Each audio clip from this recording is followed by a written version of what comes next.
A warm good morning to each one of you. Hello, and a big hi to children. Hi.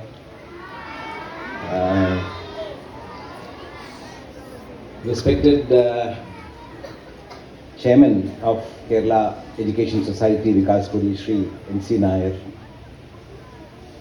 Manager Shri Rajshekhar Nair, who had invited me to this event and insisted on my being present here. Of course, with the approval of the managing committee, I'm sure. The principal,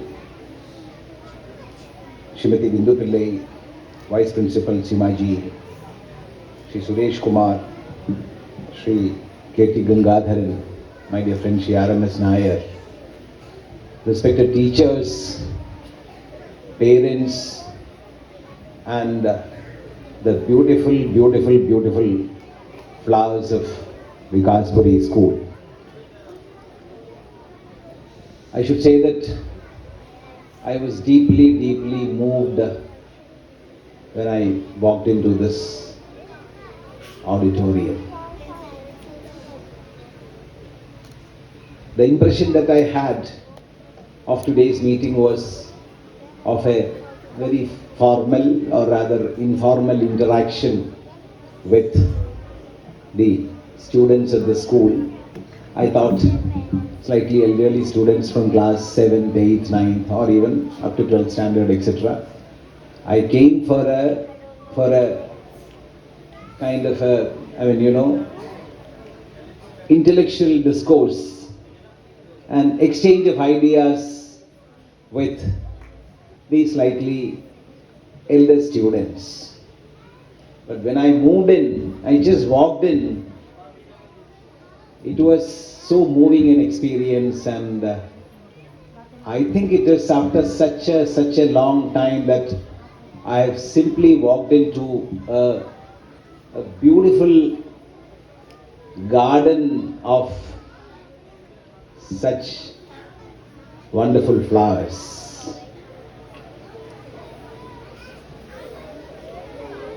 The children are like a garden of small flower. I don't know. We don't talk to nature in a small garden. We only inhale the freshness. We only inhale the beauty. But when you go to a deeper jungle with big trees, you get overawed. Then you start conversing with nature. Of course, കേരളത്തിൻ്റെ അല്ലെങ്കിൽ മലയാളത്തിൻ്റെ മഹാകവി കുമാരനാശാൻ, ഞാൻ മലയാളത്തിൽ സംസാരിക്കട്ടെ? എല്ലാവർക്കും മലയാളം മനസ്സിലാവുമോ? ശരി, ഞാൻ മലയാളത്തിൽ സംസാരിക്കും. ആരും ഒച്ചയുണ്ടാക്കരുത്, എല്ലാവരും കേട്ടിരിക്കണം. ഒരു കൊച്ചു കഥയും പറയും അവസാനം. ശരി. മലയാളത്തിൻ്റെ മഹാകവി കുമാരനാശാൻ ഒരു പൂവിനെ കുറിച്ച് വിശ്വപ്രസിദ്ധമായിട്ടുള്ള വലിയ തത്വങ്ങൾ അടങ്ങിയിട്ടുള്ള കവിത എഴുതിയിട്ടുണ്ട്. പൂവുകളോട് സംസാരിക്കാൻ പറ്റില്ല എന്നല്ല. ഇപ്പം നോക്കൂ, പൂവുകളും വളരെ റിസെപ്റ്റീവാണ്. പക്ഷേ ഒരു വലിയൊരു കാട്ടിൽ പോയി വലിയ വൻമരങ്ങളോട് സംസാരിക്കുന്ന, പ്രകൃതിയോട് സംവദിക്കാനുള്ള ഒരു തയ്യാറെടുപ്പുമായിട്ടുള്ള വന്ന എനിക്ക് ഇത് വളരെയധികം മനസ്സിനെ പിടിച്ചുകുലുക്കിയ ഒരു അനുഭവമായിരുന്നു എന്ന് പറയാതിരിക്കാൻ വയ്യ. ആദ്യം തന്നെ ഞാൻ കേരള സ്കൂൾ വികാസ്പുരി, അതിൻ്റെ management, principal, chairman, manager Shri Rajasekhar Nair, ഇവിടുത്തെ ടീച്ചർമാർ, കുട്ടികൾ, അവരോടെൻ്റെ അത്യന്തം ഹൃദയംഗമമായ അഗൈരവമായ നന്ദി പറയുകയാണ്. ഇന്നത്തെ ഈ മനോഹരമായ ഈ ഒരു ദിനത്തിലേക്ക് എന്നെ ക്ഷണിച്ചതിനും ഇത്രയും മനോഹരമായ ഒരു സ്വീകരണം എനിക്ക് ഒരുക്കിയതിനും. ഇന്നത്തെ ദിവസത്തിൻ്റെ പ്രാധാന്യത്തെക്കുറിച്ചൊന്നും സംസാരിക്കുന്നില്ല. ഞാൻ വരുന്ന സമയത്ത് എനിക്ക് എൻ്റെ മനസ്സിലേക്ക് ഓടി വന്ന ശിശുദിനവുമായിട്ടുള്ള ഞാൻ ഒരിക്കലും മറക്കാത്ത ഒരു കാര്യം, ഞാനും ഇതുപോലെ ഒരു സ്കൂളിൽ പഠിച്ചിരുന്നു. നമ്മളെല്ലാവരും പഠിച്ചിട്ടുണ്ട്. We all have studied in schools, you know. പക്ഷേ ഏതാണ്ട് 50 കൊല്ലം മുമ്പേ ആയിരിക്കും ഞാൻ 4ാം ക്ലാസ്സിൽ, 5ാം ക്ലാസ്സിലും 6ാം ക്ലാസ്സിലും 71 മുതൽ 81 വരെ 10ാം ക്ലാസ് വരെ പഠിച്ചൊരു വിദ്യാർത്ഥിയാണ്. 76-ൽ 6ാം ക്ലാസ്സിലായിരുന്ന സമയത്താണ് ഇതുകൊണ്ട് നാട്ടിലെ സ്കൂളുകൾ അറിയാമല്ലോ, സർക്കാർ സ്കൂളുകൾ, ചെറിയ സ്കൂളുകൾ, ഇന്നത്തെ പോലെയുള്ള വികസന സൗകര്യങ്ങളില്ലാത്തൊരു കേരളം തീർച്ചയായും വ്യത്യാസമാണ്. ബീഹാറോ UPയോ അല്ലെങ്കിൽ ഇന്ത്യയുടെ മറ്റു പല ഭാഗങ്ങളോ ആലോചിക്കുമ്പോൾ തീർച്ചയായും നമ്മൾ വളരെയധികം മുന്നോട്ടാണ്. എങ്കിലും നമ്മുടെ വിദ്യാഭ്യാസ സ്കൂളുകൾക്കൊക്കെ ഒരു സാധാരണത്വം ഉണ്ടായിരുന്നു. ഇന്നത്തെ പോലെ ലേബൽ ആയിരുന്നില്ല വിദ്യാഭ്യാസം. ഇന്നിപ്പോഴത് അതിനെക്കുറിച്ച് നമുക്ക് പിന്നെ ചർച്ച ചെയ്യാം. വിദ്യാഭ്യാസം എന്നത് സ്കൂളാണോ, സ്കൂളിൻ്റെ ലേബലാണോ, സ്കൂളിൻ്റെ സൗകര്യങ്ങളാണോ, അതാണോ വിദ്യാഭ്യാസം, അതോ അവിടെ നടക്കുന്ന വിദ്യാദാന പ്രക്രിയയാണോ വിദ്യാഭ്യാസം? വേറെ ചർച്ച ചെയ്യേണ്ട ഒരു കാര്യമാണ്. അന്നത്തെ സ്കൂളിൽ അവിടെ 6ാം ക്ലാസ്സിൽ പഠിക്കുമ്പോൾ എൻ്റെ പ്രിയപ്പെട്ട മാഷ്, പവിത്ര മാഷിനാ പറയുക, ഒരു ശിശുദിനത്തിന് ആണ് എന്നെ ഇതേപോലെ മുമ്പിലിരിക്കുന്ന എന്നെ പെട്ടെന്ന് വിളിച്ച് നിങ്ങളോട് സംസാരിക്കാൻ സതീഷിനെ വിളിക്കുകയാണെന്ന് പറഞ്ഞത്.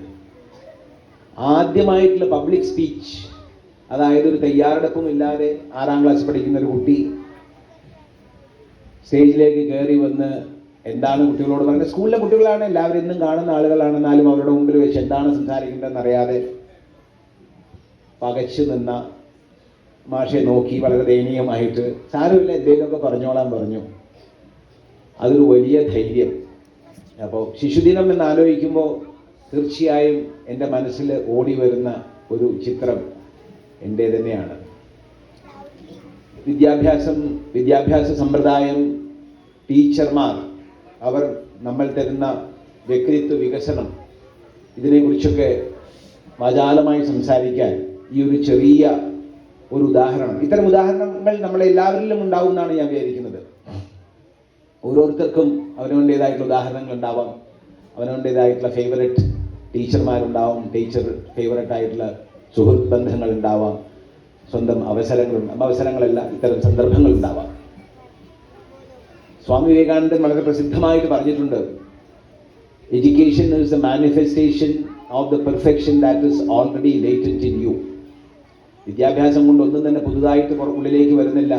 നമ്മുടെ ഉള്ളിലുള്ള ഒരു അറിവിൻ്റെ അല്ലെങ്കിൽ മഹത്വത്തിൻ്റെ അല്ലെങ്കിൽ വികാസത്തിൻ്റെ ഒരു ബഹിർസ്ഫുരണം മാത്രമാണ്, അല്ലെങ്കിൽ അതിനെ നന്നാക്കിയെടുക്കാനുള്ള ഒരു പ്രക്രിയ മാത്രമാണ് വിദ്യാഭ്യാസം എന്നാണ് അദ്ദേഹം പറഞ്ഞിട്ടുള്ളത്. എല്ലാവരിലും അറിവുണ്ട്, എല്ലാവരിലും വികസനത്തിനുള്ള ത്വരയുണ്ട്, എല്ലാവരിലും എന്തെങ്കിലും കഴിവുകളുണ്ട്. അമന്ത്രമക്ഷരം നാസ്തി മൂലമനൌഷധം അയോഗ്യ പുരുഷോ നാസ്തി യോജകസത്ര ദുർലഭേ എന്നാണ് പറയുന്നത്. മന്ത്രമല്ലാത്ത ഒരക്ഷരവുമില്ല. ഏത് വാക്ക് അല്ലെങ്കിൽ ഏത് അക്ഷരം എടുത്താലും അതിലൊക്കെ ഒരു മന്ത്രാത്മകത അടങ്ങിയിരിക്കുന്നുണ്ട്. ഓമായാലും ഹ്രീമായാലും ഗം ആയാലും ഗൗമായാലും മന്ത്രങ്ങൾ മുഴുവൻ ഇപ്രകാരമുള്ള വാക്കുകളിൽ നിന്ന് ഉണ്ടായിട്ടുള്ളതാണ്. നാസ്തി മൂലം അനൌഷധം, അതായത് ഔഷധ ഗുണമില്ലാത്ത വേരുകളില്ല, കഴിവില്ലാത്ത പുരുഷനോ സ്ത്രീയോ ഇല്ല. ഇതിനെ യോജിപ്പിച്ചെടുക്കുക, അല്ലെങ്കിൽ ഇതിൻ്റെ ആ സൗകുമാര്യം അല്ലെങ്കിൽ പ്രാധാന്യം, അതിൻ്റെ മഹത്വം കണ്ടെടുക്കുക എന്നുള്ളതാണ് പ്രധാനപ്പെട്ട ജോലി. അതാണ് വിദ്യാഭ്യാസം കൊണ്ട് ചെയ്യുന്നത്. സ്കൂളുകൾ അല്ലെങ്കിൽ വിദ്യാലയങ്ങൾ, ഇന്നത്തെ ആദ്യം ഉണ്ടായ ഡാൻസ് പ്രോഗ്രാം, കുട്ടികളെല്ലാവരും ആദ്യത്തെ ശ്ലോകങ്ങൾ നിങ്ങൾ ശ്രദ്ധിച്ചിട്ടുണ്ടോ എന്നറിയില്ല. അജ്ഞാനതിമിരാന്ധസ്യ ജ്ഞാനാഞ്ജന ശലാഖയ ചക്ഷുരുന്മീലിതം യേന തസ്മൈ ശ്രീ ഗുരവേ നമഃ എന്നൊരു ശ്ലോകത്തോടു കൂടിയാണ് അത് തുടങ്ങിയിരുന്നത്. ഗുകാരശ്ചന്ദകാരശ്ച ഋകാരസ്തേജ ഉച്യത്തെ അജ്ഞാനഗ്രാസകം ബ്രഹ്മ ഗുരുരേവെന്ന സംശയം എന്ന് വേറൊരു ശ്ലോകവും ഉണ്ട്. നമ്മൾക്ക് അറിയുന്നില്ല എന്ന് തോന്നുന്ന, നമ്മൾക്ക് പ്രദീപ്തങ്ങളായിട്ട് അല്ലെങ്കിൽ നമ്മളുടെ മുന്നിൽ നേരിട്ട് കാണാൻ സാധിക്കാത്ത കാര്യങ്ങളെ മനസ്സിലാക്കി തരുന്ന ആരാണോ അവരെയാണ് ഗുരു എന്ന് പറയുന്നത്. ഇത് വിദ്യാലയത്തിലെ ടീച്ചർമാരിൽ മാത്രമായിട്ട് ഒതുങ്ങി നിൽക്കുന്നില്ല. നമ്മൾ പുറത്തേക്ക് ഇറങ്ങിക്കഴിഞ്ഞാൽ റാൽഫ് എമേഴ്സൺ അല്ലെങ്കിൽ തോറോ തുടങ്ങിയ വലിയ വലിയ ചിന്തകന്മാരെല്ലാവരും, സോക്രട്ടീസ്, ആരായാലും നമ്മൾ രാവിലെ വീട്ടിൽ നിന്ന് ഇറങ്ങിക്കഴിഞ്ഞാൽ വൈകുന്നേരം തിരിച്ചു വരുന്നതിനിടയിൽ നമ്മൾക്ക് എവിടുന്നൊക്കെ വിവരം, ജ്ഞാനം, വിദ്യാഭ്യാസം, വിസ്ഡം, നോളജ് ഉണ്ടാവുന്നുവോ അവരെല്ലാം നമ്മുടെ ഗുരുക്കന്മാരാണ്. വിദ്യയെക്കുറിച്ച് പറയുന്നത് എന്താണെന്ന് വെച്ചാൽ വിദ്യാ ദത്താതി വിനയം എന്നാണ്. വിനയാന്വിതനായിരിക്കുക എന്നുള്ളതാണ് വിദ്യ കൊണ്ട് നമ്മൾ ഉദ്ദേശിക്കുന്നത്. ആ വിനയം ഉണ്ടാവണമെന്നുണ്ടെങ്കിൽ എല്ലാവരിലും വിദ്യ ഉണ്ട് എന്നുള്ള ബോധം നമുക്കറിയണം. ആരും നമ്മളെ പഠിപ്പിക്കണം, എന്തിൽ നിന്നും പഠിക്കാനുള്ള കഴിവുണ്ടാവണം. ഇതാണ് വിദ്യാഭ്യാസം കൊണ്ട് ഉദ്ദേശിക്കുന്നത്. ആ കഴിവിനെ ഉണ്ടാക്കിയെടുക്കാനുള്ള ഒരു പ്രക്രിയ മാത്രമാണ് വിദ്യാഭ്യാസം. അത് 10 കൊല്ലം സ്കൂളിൽ, അതിനുശേഷം 8 കൊല്ലം കോളേജിൽ, പിന്നെ സ്പെഷ്യലൈസേഷൻ, അങ്ങനെയൊക്കെയായി നമ്മൾ മുന്നോട്ട് പോവുക. ജോൺ ഡ്യൂയി എന്ന് പറഞ്ഞ പ്രസിദ്ധനായിട്ടൊരു അമേരിക്കൻ, വിദ്യാഭ്യാസത്തിനെ കുറിച്ച് സംസാരിക്കാനാണെങ്കിൽ എത്ര നേരവും സംസാരിക്കാം. ജോൺ ഡ്യൂയി എന്ന് പറഞ്ഞിട്ടൊരു പ്രസിദ്ധനായിട്ടുള്ള അമേരിക്കൻ ചിന്തകൻ പറഞ്ഞിട്ടുണ്ട്, education is not the preparation for life, education is life itself. നമ്മൾ ഓരോ ദിവസവും എന്തെങ്കിലും പഠിച്ചുകൊണ്ടിരിക്കുകയാണ്. എന്നും അറിവ് നമ്മൾ education is a progressive discovery of our own ignorance. ദിവസവും നമ്മളൊക്കെ എന്തൊക്കെ അറിയില്ല എന്ന് ഓരോ ദിവസവും നമ്മളെ കാണിച്ചു തരുന്ന പ്രക്രിയയ്ക്കാണ് വിദ്യാഭ്യാസം എന്ന് പറയുന്നത്. We start moving out and then we know that there is hardly anything. 60 years ago I knew everything, now I know that I don't know anything എന്ന് വെല്യൂറൻറ്റ് അല്ലെങ്കിൽ സോക്രട്ടീസ് അവസാന കാലത്ത്. ഇതിനൊരു കണക്കില്ല വിദ്യാഭ്യാസം എന്ന് പറയുന്ന അല്ലെങ്കിൽ അറിവ് നേടാനുള്ള പ്രക്രിയ. അതിനുള്ളൊരു ഒരു ഒരു ഒരു തയ്യാറെടുപ്പ് നമ്മൾക്കുണ്ടാവണം, അതിനുള്ളൊരു ഓപ്പൺനെസ്, അതിന് തയ്യാറാവണം. നമുക്കറിയും എന്ന് വിചാരിച്ച് നടന്നു കഴിഞ്ഞാൽ പിന്നെ നമുക്കൊന്നും അറിയാനില്ല. എനിക്കറിയില്ല, ഈ വിനയം എനിക്കറിയില്ല എന്നിൽ നിന്ന് മഹാത്മാഗാന്ധി വളരെ പ്രസിദ്ധമായിട്ട് പറഞ്ഞിട്ടുണ്ട്, read as if you are going to live forever, eat as if you are going to die for the day എന്ന് പ്രസിദ്ധമായി. ഭക്ഷണം കഴിക്കുന്ന സമയത്ത് നമ്മൾ പെട്ടെന്ന് മരിക്കുമെന്ന് വിചാരിച്ചുകൊണ്ട് ഭക്ഷണം കഴിക്കുക, വായിക്കുന്ന സമയത്ത് നമ്മൾ എന്നും ജീവിക്കും എന്നുള്ള നിലയിൽ വായിക്കുക. കാരണം അവസാന നിമിഷം വരെ നേടേണ്ട ഒരു കാര്യമാണ് വിദ്യാഭ്യാസം. വിദ്യാഭ്യാസത്തിനെ കുറിച്ച് വളരെ മനോഹരമായിട്ടുള്ള വേറൊരു എത്ര വേണമെന്ന് കോട്ട് ചെയ്യുക, അതിൽ കൂടി നമുക്ക് പറയാനുള്ള കാര്യങ്ങൾ ഐൻസ്റ്റൈൻ പറഞ്ഞിട്ടുണ്ട്. Education is what remains with you after you have forgotten everything that you have learned in school or learn from school. സ്കൂളിൽ നിന്ന് പഠിച്ചിട്ടുള്ള എല്ലാ കാര്യങ്ങളും മറന്ന ശേഷവും നമ്മളിൽ എന്ത് നിലനിൽക്കുന്നുവോ അതിനെ നമ്മൾ വിദ്യാഭ്യാസം എന്ന് പറയുന്നു. കണക്ക്, ഫിസിക്സ്, കെമിസ്ട്രി, സൾഫ്യൂരിക് ആസിഡിന്റെ രാസനാമം എന്താണെന്ന് ചോദിച്ചാൽ what is a chemical name of sulphuric acid, H2O, what ever.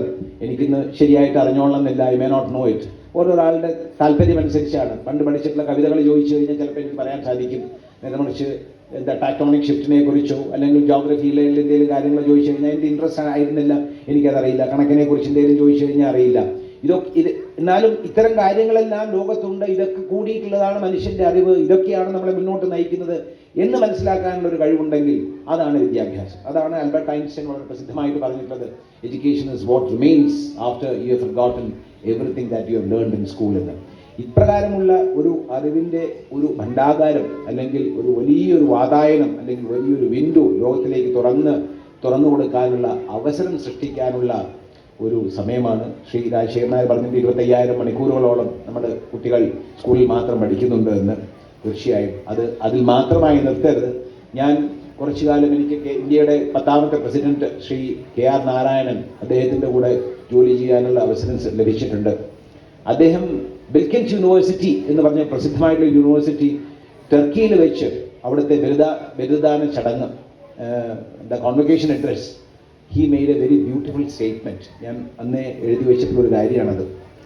I am still drawing from the intellectual capital that I have amassed as a student during my student times.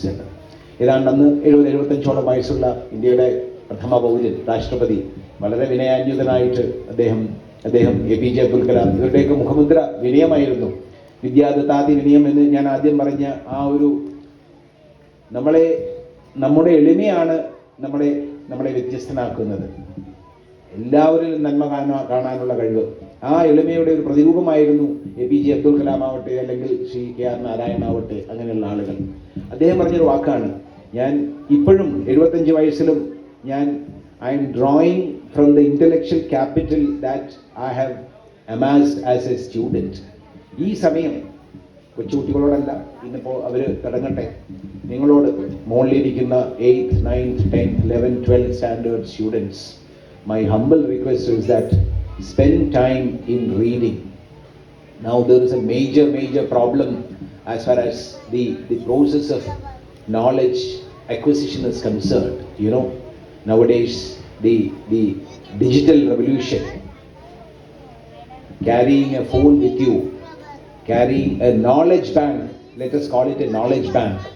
So you compare with your parents or your other teachers, even people like me, we are all very old people. We are becoming, I am almost 60 years old. So we tend to become a little bit of advisorial. നിങ്ങൾക്ക് ഇഷ്ടമില്ലാത്തൊരു കാര്യമാണെന്ന് അറിയാം മറ്റുള്ളവർ ഉപദേശം നൽകുന്നത്, എന്നാലും ടീച്ചർമാരായാലും അല്ലെങ്കിൽ നിങ്ങളുടെ മാതാപിതാക്കളായാലും നിങ്ങളുടെ മുത്തശ്ശന്മാരായാലും അവരുടെ അറിവില്ലായ്മ കൊണ്ട് നിങ്ങളോട് ചെയ്തുകൊണ്ടിരിക്കുന്ന ഒരു കാര്യമാണ് നിങ്ങളെ ഉപദേശിക്കാൻ ശ്രമിക്കുക എന്നുള്ളത്. They all try to advise you. Sorry for that. But as I mentioned, they give you this information or this wisdom, they try to convey to you whatever they have gathered over a period of time. And the way you have to take it is that it is a ready-made, small, capsulized form of knowledge which they have amassed or they have acquired because of their life. Be open to that. The difference between their way of, learning and your way of learning would have been different. But experience is something which only life can tell. There is nothing great about being old. Your grandparents will say that I am old, so what? Old age is not their grace. Old age is a grace life had given to them by not calling them back to wherever they are supposed to. Because before, I am old because I have not died till now. It is not my greatness.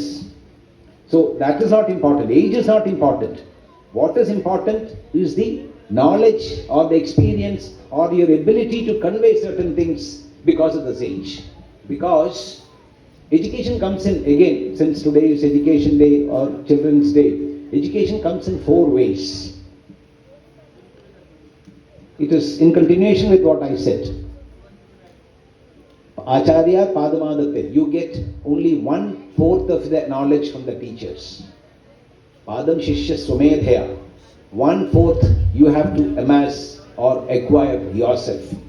I am directly addressing my young friends on the first floor. Acharya Padamadatte, the teachers give you 1/4. You have to gather it by yourself. 1/4.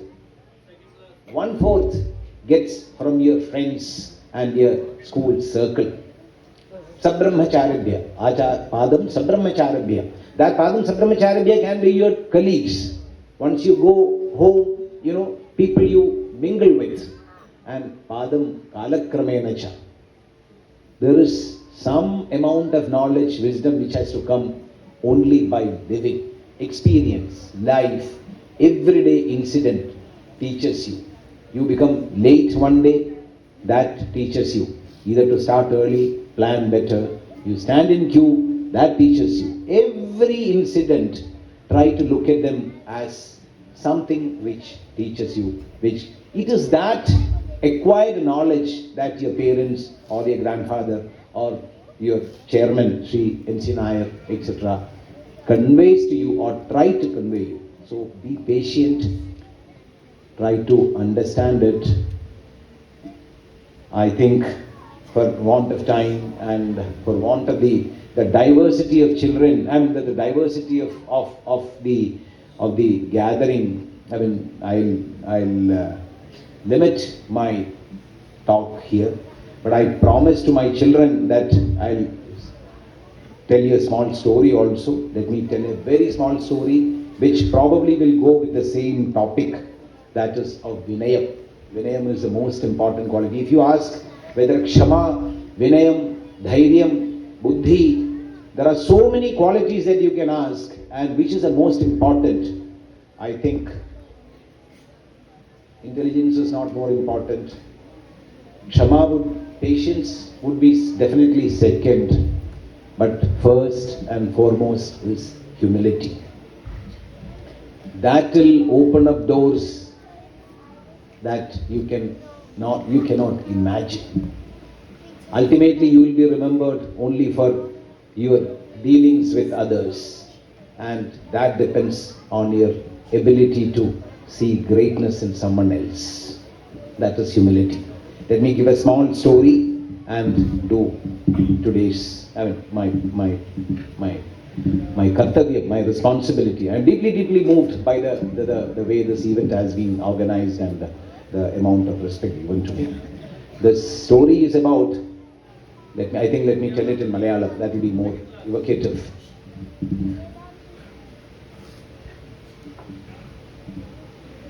Dhritarashtra, മഹാഭാരതത്തിന്റെ കഥ എല്ലാവർക്കും അറിയാമല്ലോ അല്ലേ? എല്ലാവർക്കും മഹാഭാരതം കഥ അറിയാം.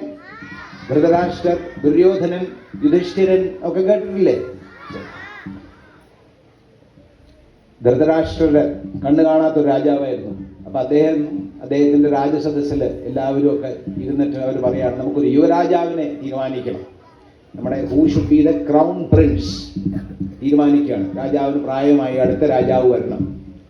അപ്പോൾ രണ്ടുപേര്, ഒരു ഭാഗത്ത് ദുര്യോധനുണ്ട്, മറ്റേ ഭാഗത്ത് യുധിഷ്ഠിരനുണ്ട്. ആരെ തീരുമാനിക്കണം എന്നുള്ളതാണ്. എല്ലാവരും കൂടി ആലോചിച്ചു. നിങ്ങളുടെ ഹെഡ് ബോയ് ആൻഡ് ഹെഡ് ഗേളിനെയൊക്കെ ഡിസൈഡ് ചെയ്യുന്ന പോലെ.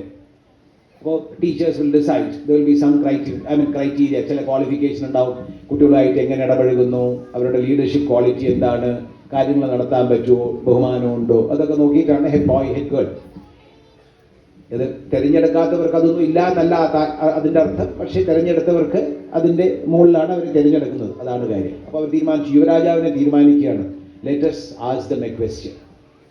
ആൻഡ് ഇവർ പറയുകയാണ്, നിങ്ങൾക്കൊരു 3 ദിവസത്തെ സമയം തരാം. നിങ്ങളെക്കാൾ കഴിവുള്ള ഒരു 100 പേരെയും നിങ്ങളെക്കാൾ മോശമായിട്ടുള്ള 100 പേരെയും നിങ്ങൾ കണ്ടെടുത്ത് അവരെ നമസ്കരിച്ച് വരണം. 3 ദിവസത്തെ സമയം കൊടുക്കുക. ദുര്യോധനും യുധിഷ്ഠിരനും 2-3 പേരും പോയി. 3-ാമത്തെ ദിവസം രാജസദസ്സിൽ അവർ തിരിച്ചെത്തി. അവരോട് ചോദിക്കുകയാണ്, കണ്ടോ? ആദ്യം ചോദിച്ചു, മഹാരാജാവിൻ്റെ മകനാണ് ദുര്യോധനൻ. അപ്പോൾ ദുര്യോധനോട് ചോദിക്കുക, നിങ്ങളെക്കാൾ വലിയ 100 പേരെയും നിങ്ങളെക്കാൾ ചെറിയ 100 പേരെയും നിങ്ങൾക്ക് കാണാൻ സാധിച്ചു എന്ന് ചോദിക്കുക.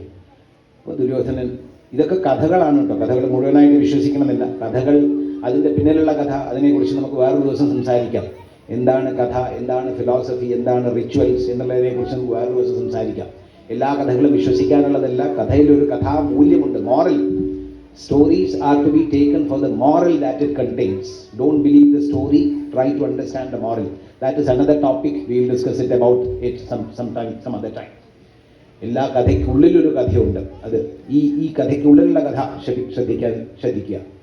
അപ്പോൾ ഹാവ് യു 100 പേര് നിങ്ങളെക്കാൾ നല്ല 100 പേരെ കാണാൻ പറ്റുമോ? ഉടനെ ദുര്യോധനൻ വളരെ അഹങ്കാരത്തോടുകൂടി പറഞ്ഞു, എന്നേക്കാൾ മിടുക്കനായിട്ട്, ഞാൻ മഹാരാജാവിൻ്റെ മകനാണ്, ഞാൻ അതിഭയങ്കരനായിട്ടുള്ള ബലവാനാണ്, ശക്തിമാനാണ്, സുന്ദരനാണ്, സുമുഖനാണ്, എല്ലാ കാര്യങ്ങളും പഠിച്ചിട്ടുള്ള ആളാണ്, ഗദായുദ്ധത്തിൽ മിടുക്കനാണ്.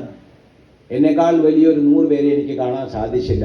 പക്ഷെ എന്നേക്കാൾ കഴിവ് കുറഞ്ഞ 100 അല്ല, എനിക്കൊരു 1000-കണക്കിന് ആളുകളെ എനിക്ക് കാണാൻ സാധിച്ചിട്ടുണ്ട്. അവരെയൊക്കെ ഞാൻ കണ്ട് നമസ്കാരമൊക്കെ പറഞ്ഞ് അവർക്കൊക്കെ ഷോളും പുസ്തകമൊക്കെ കൊടുത്ത് സൂചിപ്പിച്ചിട്ട് വരികയാണ്, അവരെയൊക്കെ ബഹുമാനിച്ചിട്ട് വരികയാണെന്ന് പറയും. കേട്ടു. അടുത്ത ചോദ്യം യുധിഷ്ഠിരനോട് ചോദിക്കുകയാണ്. അപ്പോൾ യുധിഷ്ഠിരൻ്റെ ഉത്തരം ഇതായിരുന്നു, എന്നേക്കാൾ കഴിവ് കൂടിയ ആളുകളെ മാത്രമേ എനിക്ക് കാണാൻ സാധിച്ചിട്ടുള്ളൂ. എന്നേക്കാൾ ഞാൻ കാണുന്ന എല്ലാവരിലും എനിക്കില്ലാത്ത എന്തെങ്കിലും ഒരു കഴിവ് ഞാൻ കാണുക. എൻ്റെ അനുജൻ എന്നേക്കാൾ ശക്തനാണ്, അർജുനൻ എന്നേക്കാൾ വലിയ വില്ലാളി വീരനാണ്, നകുലൻ നൈചതുരനാണ്. പുറത്തേക്ക് ഇറങ്ങിക്കഴിഞ്ഞാൽ ഓരോരാളിലും എന്തെങ്കിലും ഒരു കഴിവ്. ഇന്ന് ഇവിടെ ഞങ്ങളിരിക്കുമ്പോൾ വെള്ളമായിട്ടൊരു ഒരു അമ്മ വന്നു. ഒരുപക്ഷെ അവർ വളരെ മനോഹരമായിട്ട് കാര്യങ്ങൾ ചെയ്യുന്ന, ഇതേപോലെ പൂ വയ്ക്കാൻ ചിലപ്പോൾ നമുക്ക് സാധിച്ചോളുന്നില്ല, ഡാൻസ് ചെയ്യാൻ നമുക്ക് സാധിച്ചോളുന്നില്ല, വൃത്തിയിൽ ഫോട്ടോ എടുക്കാൻ ഈ അനിയൻ ചെയ്യുന്നത് പോലെ അത് നമ്മളെ കൊണ്ട് സാധിച്ചോളുന്നില്ല. എല്ലാവരും അമന്ത്രമക്ഷരം നാസ്തി എന്ന് പറഞ്ഞ ആദ്യം ആ വരിയിലേക്കാണ് തിരിച്ചു പോകുന്നത്. അയോഗ്യ പുരുഷോ നാസ്തി, അല്ലെങ്കിൽ അയോഗ്യ മഹിളാ നാസ്തി. എന്നേക്കാൾ വലിയ ആരെയും എനിക്ക് കാണാം, എന്നേക്കാൾ കഴിവ് കുറഞ്ഞ ആരെയും എനിക്ക് കാണാൻ സാധിച്ചില്ല എന്ന് പറയുകയാണ്. പിന്നെ അതിനൊരു കഥാഭാഗമുണ്ട്, അത് പോട്ടെ, അതല്ല.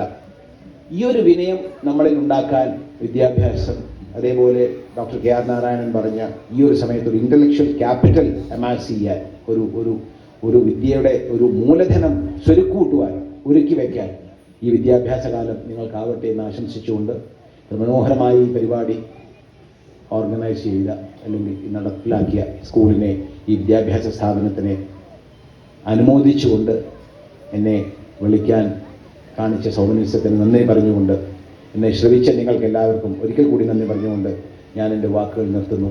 നന്ദി. ജയ് ഹിന്ദ്.